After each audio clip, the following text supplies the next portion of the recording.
ओम श्री परमात्मने नमः। अथ त्रयोदशोऽध्यायः क्षेत्रक्षेत्रज्ञविभागयोगः। श्रीभगवानुवाच इदं शरीरं कौन्तेय क्षेत्रमित्यभिधीयते एतत् यो वेत्ति तं प्राहुः क्षेत्रज्ञ इति तत्विदः। क्षेत्रज्ञं चापि मा विद्धि सर्वक्षेत्रेषु भारत। क्षेत्रक्षेत्रज्ञयोर्ज्ञानं यत्तज्ज्ञानं मतं मम। तत्तत् क्षेत्रै यच्च यादृक् यद्विकारि यतश्च यत् स च यो यत्प्रभावश्च तत्समासेन मे शृणु। ऋषिभिर्बहुधा गीतं छन्दोभिर्विविधैः पृथक् ब्रह्मसूत्रपदैश्चैव हेतुमद्भिर्विनिश्चितैः। महाभूतान्यहङ्कारः बुद्धिरव्यक्तमेव च इन्द्रियाणि दशैकञ्च पञ्चचेन्द्रियगोचराः। इच्छा द्वेषः सुखं दुःखं संघातश्चेतना धृतिः एतत् क्षेत्रं समासेन सविकारमुदाहृतम्। अमानित्वमदम्भित्वम् अहिंसा क्षान्तिरार्जवम् आचार्योपासनं शौचं स्थैर्यमात्मविनिग्रहः।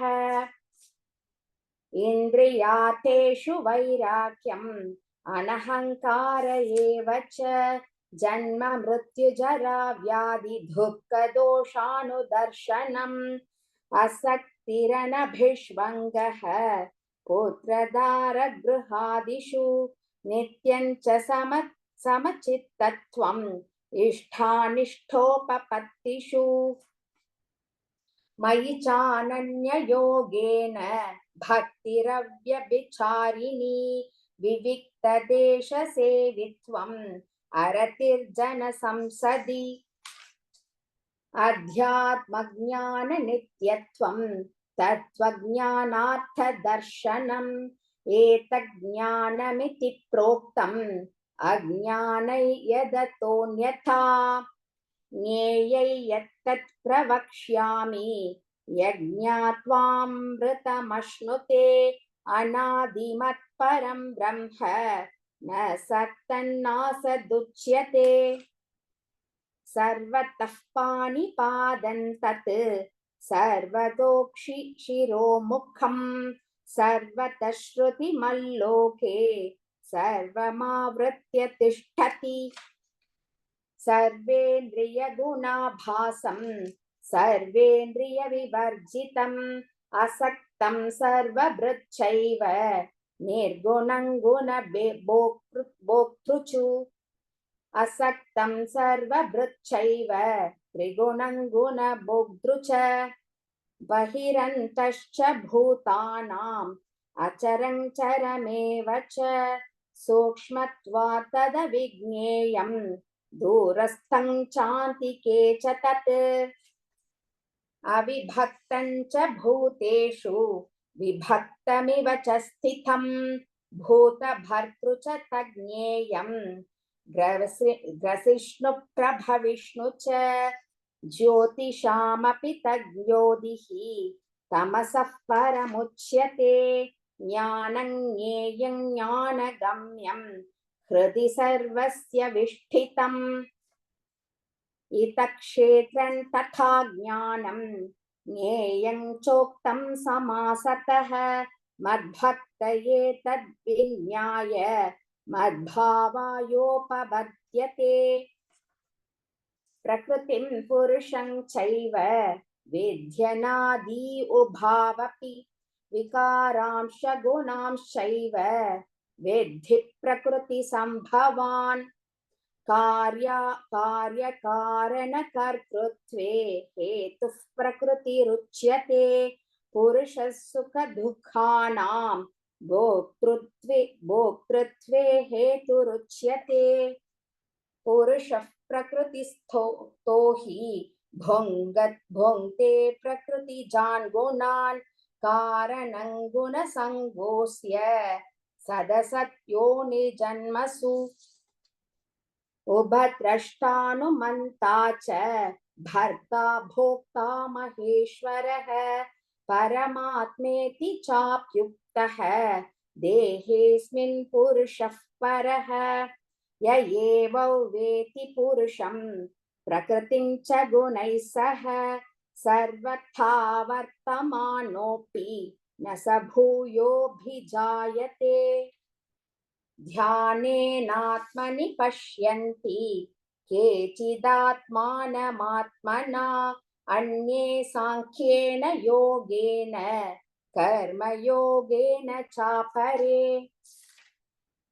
अन्ये त्वेवमजानन्तः श्रद्धान्येभ्य उपासते तेऽपि चातितरन्त्येव मृत्युं श्रुतिपरायणाः यावत् सञ्जायते किञ्चित् सत्त्वं स्थावरजङ्गमं क्षेत्रक्षेत्रज्ञसंयोगात् तद्विद्धि भरतर्षभ समं सर्वेषु भूतेषु तिष्ठन्तं परमेश्वरं विनश्यत्स्व विनश्यन्तं यः पश्यति स पश्यति समं पश्यन् हि सर्वत्र समवस्थितमीश्वरं न हि नस्त्यात्मनात्मानं ततो याति परां गतिम् प्रकृत्यैव च कर्माणि क्रियमाणानि सर्वशः यः पश्यति तथात्मानम् अकर्तारं स पश्यति यदा भूतपृथग्भावम् एकस्तमनुपश्यति तत एव च विस्तारं ब्रह्म सम्पद्यते तदा अनादित्वान् निर्गुणत्वात् परमात्मायमव्ययः शरीरस्थोऽपि कौन्तेय न करोति न लिप्यते यथा सर्वगतं सौक्ष्म्यात् यदा सर्वगतं सौक्ष्म्यात् आकाशन्नोपलिप्यते सर्वत्रावस्थितो देहे तथात्मानोपलिप्यते यथा प्रकाशयत्येकः कृत्स्नल्लोकमिमं रविः क्षेत्रं क्षेत्री तथा कृत्स्नं प्रकाशयति भारत क्षेत्रक्षेत्रज्ञयारेवम् अन्तरज्ञानचक्षुषा भूतप्रकृतिमोक्षं च ये विदुर्यान्ति ते परम् ॐ तत्सदिति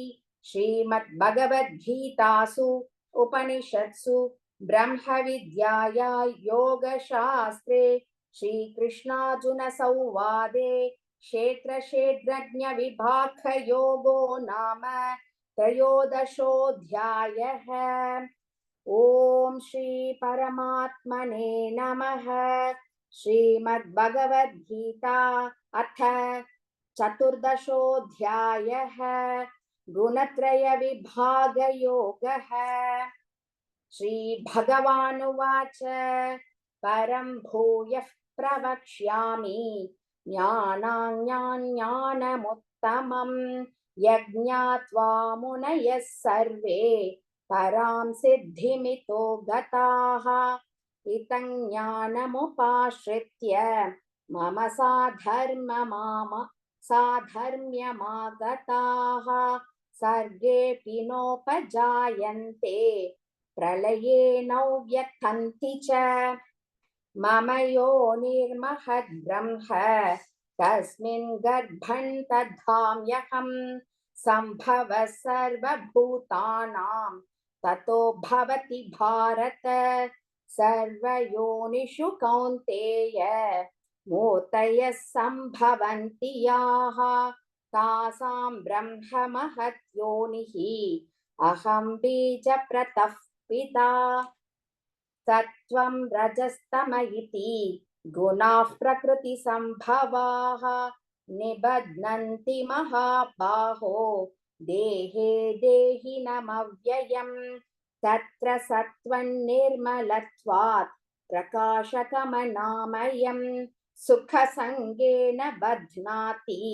ज्ञानसङ्गेन चानघ रजो रागात्मकौ विद्धि तृष्णासङ्गसमुद्भवम् तन्निबध्नाति कौन्तेय सकर्मसङ्गेन देहिनम् तमस्त्वज्ञानजौ विद्धि मोहनं सर्वदेहिनां प्रमादालस्य निद्राभिः तन्निबध्नाति भारत सत्वं सुखे संजयति रजः कर्मणि भारत ज्ञानमावृत्य तु तमः प्रमादे संजयत्युत रजस्तमश्चाभिभूय सत्वं भवति भारत रजः सत्वं तमश्चैव तमः सत्वं रजस्तथा सर्वद्वारेषु देहेऽस्मिन् प्रकाश उपजायते ज्ञानै यदा तदा विद्यात् विवृद्धं सत्वमित्युत लोभः प्रवृत्तिरारम्भः कर्मणामशमस्पृहा रजस्येतानि जायन्ते विवृद्धे भरतर्षभ अप्रकाशो प्रवृत्तिश्च प्रमादो मोह एव च तमस्येतानि जायन्ते विवृद्धे कुरु नन्दन यदा सत्त्वे प्रवृद्धे तु प्रलयै याति देहभृत् ततोत्तमविदाल्लोकान् अमलान् प्रतिपद्यते रजसि प्रलयं गत्वा कर्मसङ्गिषु जायते तथा प्रलीनस्तमसि मूढयोनिषु जायते कर्मणः सुकृतस्याहुः सात्विकं निर्मलं फलं रजसस्तु फलं दुःखम् अज्ञानं तमसः फलम् सत्त्वात् संजायते ज्ञानं रजसो लोभ एव च प्रमादमोहौ तमसः भवतो ज्ञानमेव च ऊर्ध्वं गच्छन्ति सत्त्वस्थाः मध्ये तिष्ठन्ति राजसाः जगन्यगुणवृत्तिस्थाः अधो गच्छन्ति तामसाः नान्यं गुणेभ्यः कर्तारं यदा द्रष्टानुपश्यति गुणेभ्यश्च परौ वेति मद्भावं सोऽधिगच्छति गुणानेतानतीत्य त्रीन् देही देहसमुद्भवान् जन्म मृत्यु जरा दुःखैः विमुक्तो मृतमश्नुते अर्जुन उवाच कैर्लिङ्गैः स्त्रीन् गुणानेतान् अतीतो भवति प्रभो किमाचारः कथञ्चैतान् त्रीन् गुणान् अतिवर्तते श्रीभगवानुवाच प्रकाशं च प्रवृत्तिं च मोहमेव च पाण्डव न द्वेष्टि सम्प्रवृत्तानि न निवृत्तानि काङ्क्षति उदासीनवदासीनः गुणैर्यो न विचाल्यते गुणा वर्तन्त इत्येव योऽवतिष्ठति नेङ्गते समदुःखसुखस्वस्थः समलोष्टास्मकाञ्चनः तुल्यप्रिया प्रियो धीरः तुल्यनिन्दात्मसंस्तुतिः मानापमानयोस्तुल्यः तुल्यो मित्रारिपक्षयोः सर्वारम्भपरित्यागी गुणातीतः स उच्यते माञ्चयो व्यभिचारेण भक्तियोगेन सेवते स गुणान् समतीत्यैत्यान् ब्रह्मभूयाय कल्पते ब्रह्मणो हि प्रतिष्ठाहम्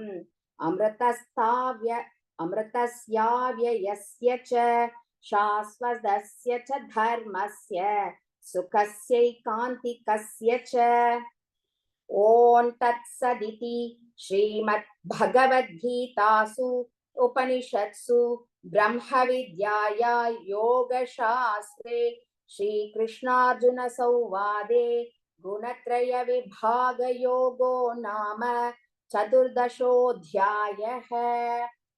ॐ श्री परमात्मने नमः। श्रीमद्भगवद्गीता अथ पञ्चदशोऽध्यायः पुरुषोत्तमयोगः। श्रीभगवानुवाच ऊर्ध्वमूलमथ शाकम् अश्वत्थं प्राहुरव्ययम् छन्तांसि यस्य पर्णानि यस्तौ वेद स वेदवित्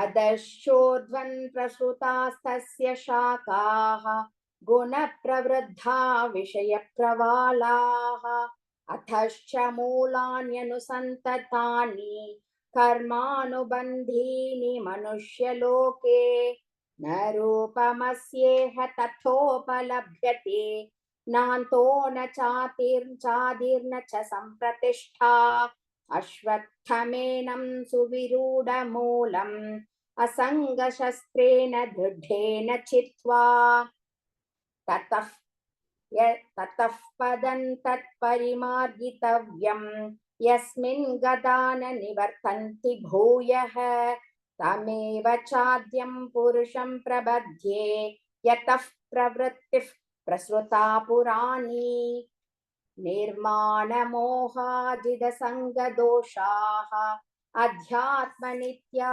विनिवृत्तकामाः द्वन्द्वैर्विमुक्ता दुःखसंज्ञैः गच्छन्त्यमूढाः पदमव्ययं तत् न तद्भासयते सूर्यः न शशाङ्को न पावकः यद्गत्वा न निवर्तन्ते तद्धाम परमं मम ममैवांशो जीवलोके जीवभूतः सनातनः मनःषष्ठानीन्द्रियाणि प्रकृतिस्थानि कर्षति शरीरै यदवाप्नोति यच्चाभ्युत्क्रामतीश्वरः गृहीत्वैतानि सय्याति वायुर्गन्धानि वाशयात् श्रोत्रं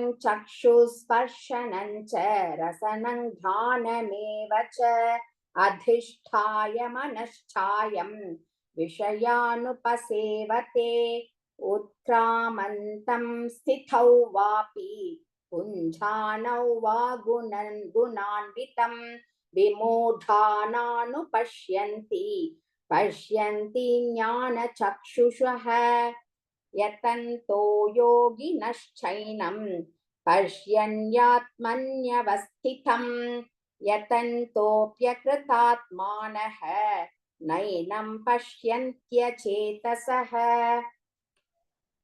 यदादित्यगतं तेजः जगद्भासयतेऽखिलं यच्चन्द्रमसि यच्चाग्नौ तत्तेजो विद्धि मामकम् कामाविश्य च भूतानि धारयाम्यहमोजसा पुष्णामि चौषधी सर्वाः सोमो भूत्वा रसात्मकः अहौ वैश्वानरो भूत्वा प्राणिनां देहमाश्रितः प्राणापानसमायुक्तः अच्छाम्यन्नं चतुर्विधम् सर्वस्य चाहं हृदि सन्निविष्टः मत्तस्मृतिर्ज्ञानमबोहनं च वेदैश्च सर्वैरहमेव वेद्यः वेदान्तकृद्वेदविदेव चाहम् द्वाविमौ पुरुषौ लोके क्षरश्चाक्षर एव च क्षरः सर्वाणि भूतानि कूटस्थोऽक्षर उच्यते उत्तमः पुरुषस्त्वन्यः